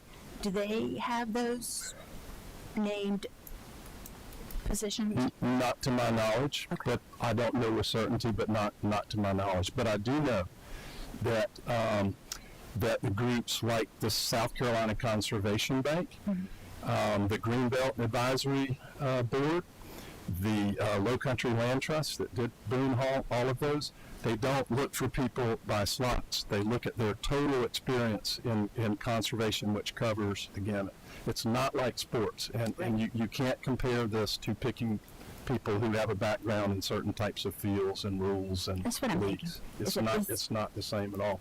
And this council has the final vote and sees all the applications. The other is a recommended slate, just like we did with the police, judicial, and legal tonight. Yes, ma'am. Her and then you. Yes. I understand where Mr. Icafano is coming from, but I feel that the committee will be able to give the commission direction. There's going to be issues coming up that you might want help with. And I do trust that resumes are going to be submitted, and they will be reviewing them and picking the most experienced people that could contribute the most. Okay. Ms. Whitlam. So I have a question for Mr. Paganini. Our DRB does have designated spots for different people with skill sets. Is that correct? Yes, ma'am. For some of the seats, it does. Yes. And we did have to loosen that a little bit, right? Because we were struggling to find landscape architect. A landscape architect, right? I understand that, but I see. I take the mayor's point that it can be hard when you have these specific silos, but I also understand Mr. Icafano's point, which is you want a commission with the expertise that's going to be able to provide the input to council. So not necessarily, coming from just sort of like pure advocacy, right? Because there are people who are just advocates and or citizen advocates versus people who actually have expertise in the area. So I think that, I guess my thought would be if certain spots, maybe just a few spots were reserved, and maybe not defined specifically like, oh, we need a solid waste person, a flood person, and whatever, like a civil engineer, but just have 5 of the positions where you're required to have expertise in the space. I think that could be something useful, because if we have just 9 advocates, we already know what they're going to say, right? Or they're going to advocate. But if we have people who actually have expertise in sort of the green space, ecology, like it says, green space, environment, ecology, and natural resources. I mean, why can't we take it straight from the name, right? Like that 5 spots, people must have this something in one of these 4 categories, so that we get that, and I guess and that would also indicate to the public what we're looking for in this committee, that we're looking for people with expertise who are going to be able to give that advice. And that's one reason we put that in the name, was to show what it is. I could say, but if let's say for instance, if someone served as a commissioner on Mount Pleasant Waterworks for years, and I don't have anybody in mind, but very few of those, all the people with the degrees worked for Waterworks, but they served over there, they made decisions, they did funding. We just had a regulation come down today from the federal government that has to do with what can be in our water. It's a major thing. So if somebody worked there, was on the board there and elected by the people to a board or commission like that, does that count, or does the person have to earn their living doing that type thing? I mean, that's the highest level of decision-making involved. So, if you say background or experience or whatever is one thing, but if it's got to be somebody, who's a licensed engineer or whatever, we're going to be narrowing, as Councilman Ritchie said, we're going to be narrowing our pool down. Mr. Icafano, would you mind splitting it into 2? Sure, I'll split it into 2. I could split that into 2. Okay. And what was the first motion? I forgot. The first motion to amend is to require that 6 members be residents of the town of Mount Pleasant. Correct. And the second motion, Mayor, if you don't mind, I'd ask for clarity on this. It's 5 different positions, and the motion is for 5 members each to be one of those positions, or is it 5 members that have some combination of those positions. I wasn't quite sure when it was stated. I'm sorry, I went off somewhere else. Why don't we vote on the first one? I think the vote on the first one is fine. Let's I was vote on the thinking first about dinner for a minute, sorry. That's why we did before. Yeah, right. We'll do the first one first. Okay. All right. Everybody clear on what the first motion is? Yes. That 6 of the 9 must be residents of the town of Mount Pleasant. Yeah. And that was your second. Okay.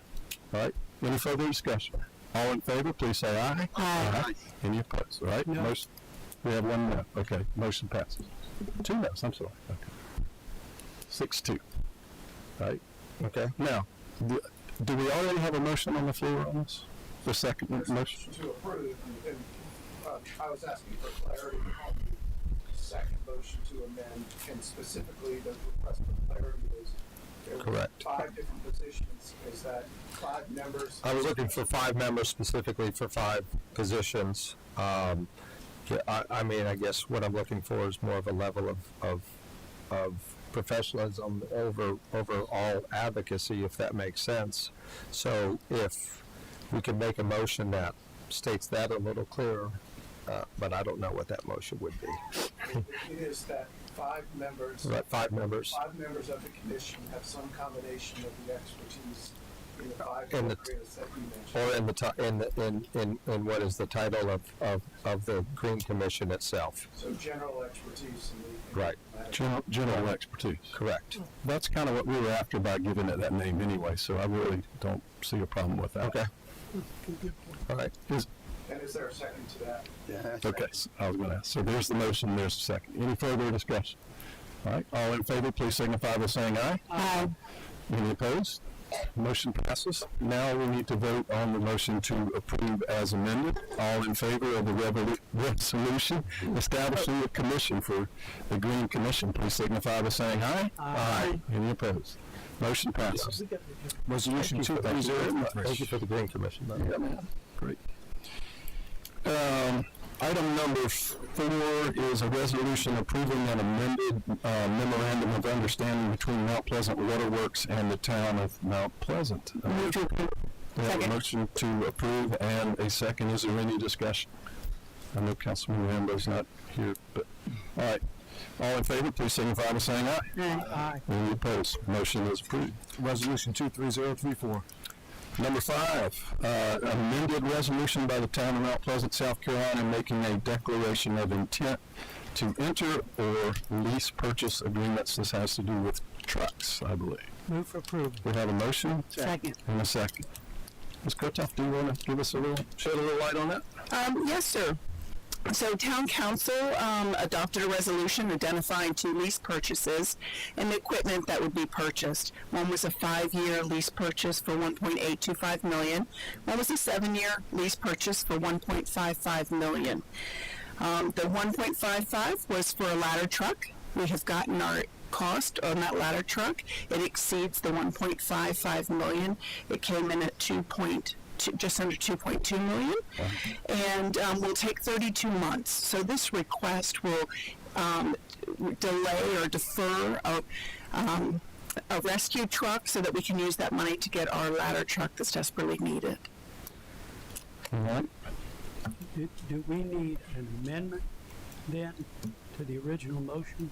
Sure. This resolution in and of itself is designed to amend the prior resolution, so it would just be an approval of this resolution. I'm looking for a motion. Move for approval. Second. All right, we're good. Nope, discussion? All in favor of the motion to approve, please say aye. Aye. Any opposed? Motion passes. Resolution 23035. Item B, old business and ordinance to repeal and replace section 132 titled Noise in the Mount Pleasant Code of Ordinances. Yes, sir. Motion to amend. Yes, sir. So, first we need a motion to approve. Motion to approve. Right. Motion to approve. Second. And a second. Now. I'm excited. I want to get it. Now I have a motion to amend. Yes.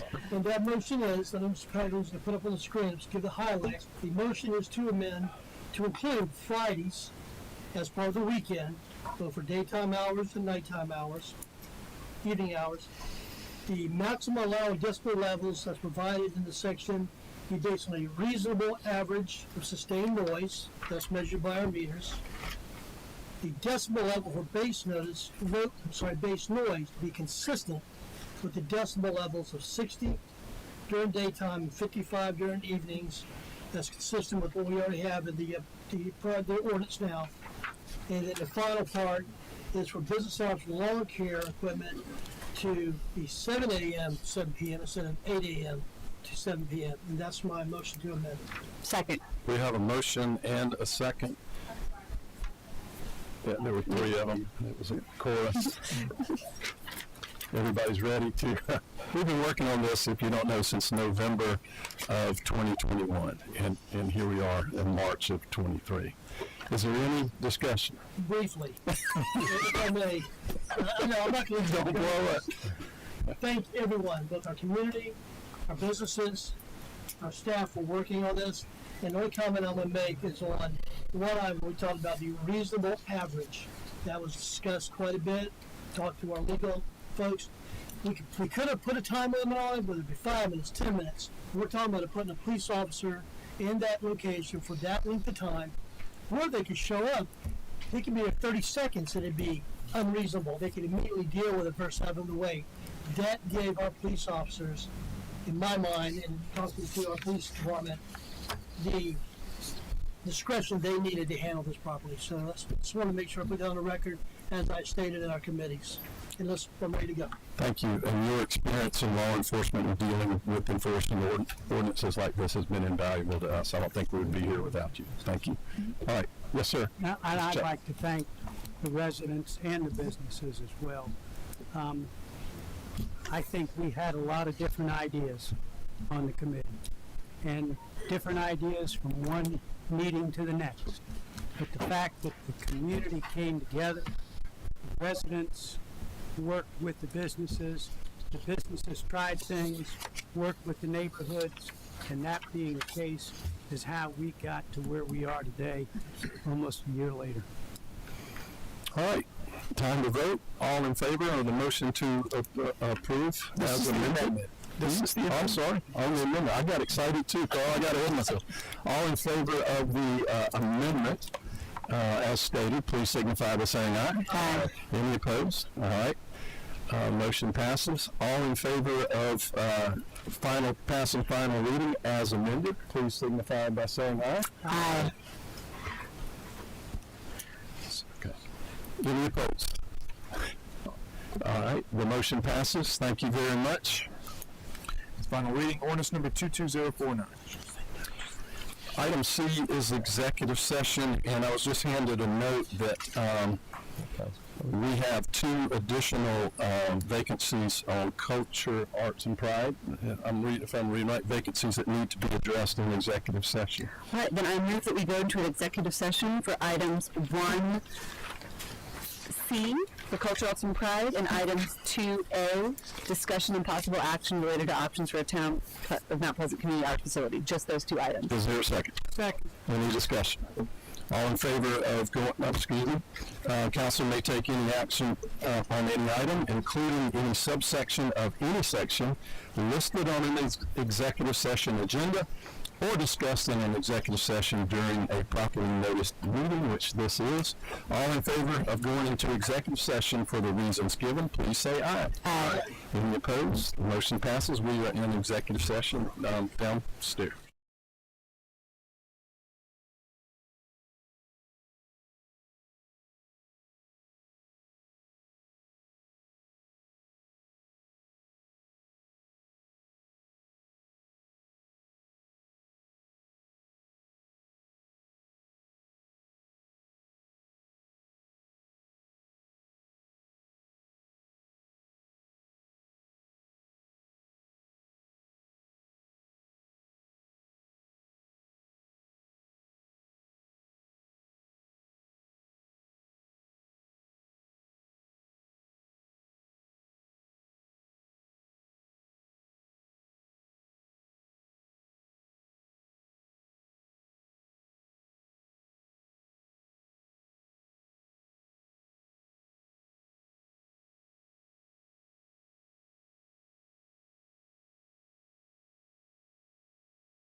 some really good questions that have been raised by the community over what the needs are, what the vision is, what the purpose is, the operational side of things.